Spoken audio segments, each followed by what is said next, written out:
You just finished your fifth inauguration? Sixth. Yes, but 4 of them in 2 years. That's crazy. So. That's really crazy. I've been here with you for I think 5 of them. Yeah, I think you missed the first one because you were still in the U.S. Yeah, in representing Washington, D.C. B'Tselem. That's right. And you've been here, so that makes it what 7 years? Almost 8. 8 years. 8 years. Plus, before you got to be a city council member, you were also a staffer here in this building, in the Knesset. Right. I'm actually here since 2003 in these rooms and hallways. So it's 18 years. That's a lot. That's a long time. You can get a perspective. And has it changed? I mean, how the way you feel, how the right operates here? It has. It has. Actually, I've been here in times we thought the right is very strong. It was the rebels against the disengagement when Sharon and Kadima split from Likud, and it looked like everything is going to the right. But still now, I think this term started with the coming back to the Knesset of Kahana, of the Kach party that was banned from running 3 decades ago. Actually, in the U.S., they are declared as a terror organization, and today a Knesset member of their behalf was sworn in which I think it's a black spot in Israeli history. The late Prime Minister Shamir from Likud, not Meretz, used to step out of the plenary when Kahana gave his speeches. And today, Ben Gvir returned under the wings of Netanyahu, of an corruption indictment Netanyahu in maybe the lowest point of his entire career. And to gain immunity, he dragged Ben Gvir with him, no matter the consequences and no matter the implications on the face of Israeli democracy. And that is a very low moment. And I think if we look at the US that saw very low moments only recently, the capacity to change and to shift direction to a totally different horizon and to gain back hope is something that we look forward. It might happen in a very short time, but if not, we're still here. And I think that there are a few things we can learn from what is happening in America. I honestly think that in a way, of course, Ben Gvir's entry to the Knesset and the legitimacy that he's getting from the Prime Minister in his battle to save his own trial and legal issues from actually getting into jail.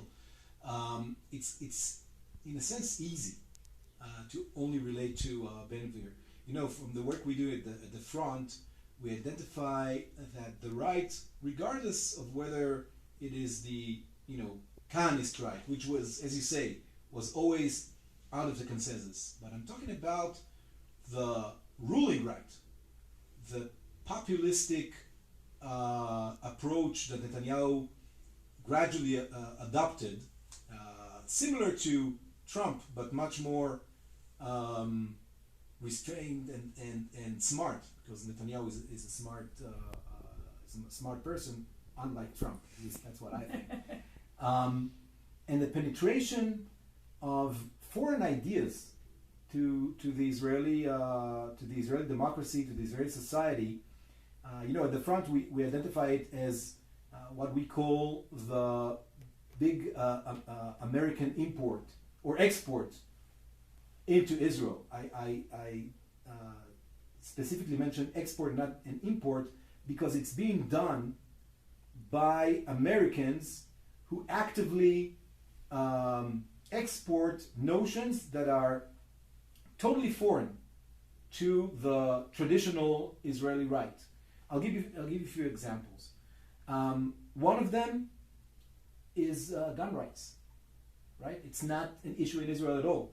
It's never been an issue at all. And the right to bear arms, it's an American constitutional issue, one of the defining elements of the American right. All of a sudden, we see here, and the front researched this, and we saw footprints of the NRA not necessarily as an organization, but elements that are connected to the NRA, penetrating Israeli politics. And all of a sudden, you see two prominent Israeli right-wing leaders. One who is currently the new ambassador to the U.S., Gilad Erdan, who was the Minister of Police, basically, of Internal Security, and his successor, who was then a member of Knesset, who's now one of the prominent leaders of the Likud, one who's attacking Amir Ohana, who's now the Minister of Police. Both of them actively advocating for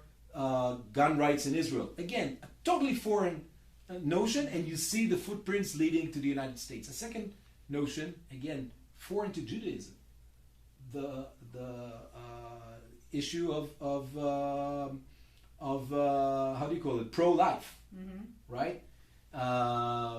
Which is, again, in Judaism we know the notion of when a person becomes right.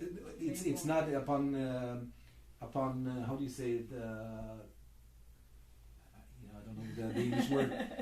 As long as a person is not born, they're not a person. And it's a foreign notion, and all of a sudden you see a plethora of organizations dealing with the pro-life issues, and it's becoming more and more. You see it on buses, you see commercials, you see something that is totally alien. So basically what you're saying is what things that we see here in the Knesset from new or the new generation of prominent right-wingers that are more blunt, more populist, and more of them are entering in Likud and other right-wing parties, is something that is starting in civil society, in donations, in money coming from the U.S. Definitely. And so here what we see in the Knesset is only the tip of a concentrated effort. Yes. Yeah. Yes, and the best example, the third example of this American trilogy is the Kohelet organization. Kohelet is a new think tank that only recently was revealed its sources. For years we've been trying to dig the sources. Finally, with the work of joint work of some investigating journalists and civil organizations working to uncover who's behind Kohelet, they uncovered that there are two American billionaires who support Kohelet financially and dictated the fact that Kohelet would import the notions of libertarian economy into the Israeli Kohelet politics. is one of the strongest NGOs working in the Knesset. They're responsible for writing the nation-state law, which is another black point and another red line that was crossed about 2 years ago that we strongly opposed. Kohelet wrote this law. There are more than one and more than two and more, I think more than 10 Knesset members in 3 different parties from the right wing that Kohelet endorsed, and they work with them all the time on pieces of legislation. So you're saying that this is American populism, right wing. This particular notion of libertarian economy. I mean, I'll give you an example. It was uncovered that in Israel you have, state-owned education from kindergarten up to high school. There was an attempt to have more regulations on the younger age of 0 to 3, to have some regulations on safety. Nothing to do with the who pays for it. Still the parents, and we have a 1-year-old now. I was gonna say, but our daughter is gonna go to a kindergarten like that next year. Yeah, right. And we both know that now we're gonna pay a lot of money, and when she reaches the age of 3, it's state owned, and then it's subsidized by the government and operated by the government. But they oppose the safety regulations against death of toddlers. Why? Because they see it as a preamble of making also the toddler education state-owned.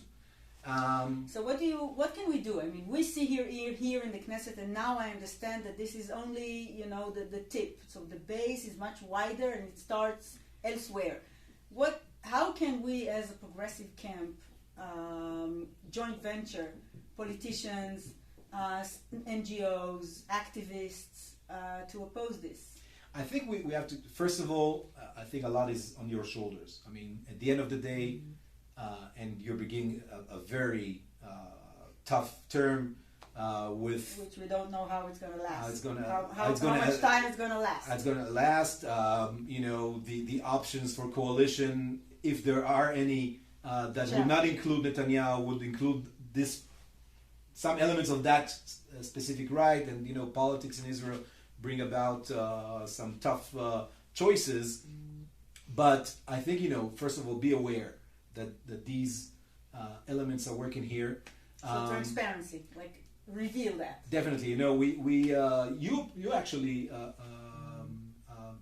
proposed a law that was worked with some organizations, including the Front of Transparency in donations. I mean, what the right is doing right now, part of their effective assault on the progressive civil society in Israel is to say the civil society in Israel gets its money from foreign governments and from the NIF that became this Satan because of this incitement against it. While they work with no transparency at all. You don't even know who's financing Kohelet unless you, without very strong and tough investigative journalism, you couldn't have known who's behind them. So transparency is definitely something you need to promote. And I think another very important issue that we also have to address our friends in J Street is, we have to do the same. Exactly, that's what I wanted to say. I totally agree with you. I mean, we need to, I think, we were very effective in the 70s and 80s and all the way up to the end of the 90s. And since then, we kind of were on the defensive vis-a-vis the right. And we need to get a much more assertive approach against, losing everything we achieved. Israel is going on a very wrong track right now. And unless we'll know how to, be, I want to say aggressive, at least assertive and proactive, and have a very strong cooperation between the progressive civil society and you also guys. Between here, Israel, and in the U.S. We totally are agree. The same, like the right wing. Sometimes it feels like under Netanyahu, it's no longer between Israel and the U.S. It's between the American right, or populist right, or Republican right, and the Israeli populist nationalist right. So we are progressive camp that is Right. not very small, actually. Right, not at all. And we can cooperate the same, and on the base of our mutual values. That this Knesset is going to be much more dangerous for women, for minorities, for LGBT, Right.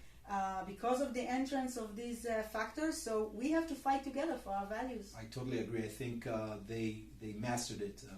When I used to live in DC, Netanyahu was related to as the Republican senator from Jerusalem. I think he's not even, at least under Trump, now he's in trouble with Biden. But the cooperation between the American populist right and Netanyahu and all of his machinery, this really well financed by American money and other elements machinery he has here, we need to do the same. We need to cooperate. We need to join forces and to also have a stream of information, to learn from each other and to know and to be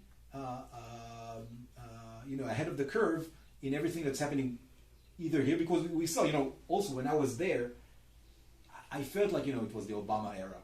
And many of the progressives in America looked at us as, you poor guys, you have this populistic leader and things that happen here can never happen there. And then we saw it can happen much worse there. So, we both need to cooperate and know what's ahead of us and think together how to fight it. Okay, so we have a lot of work. Definitely. Let's go do it. Let's do it.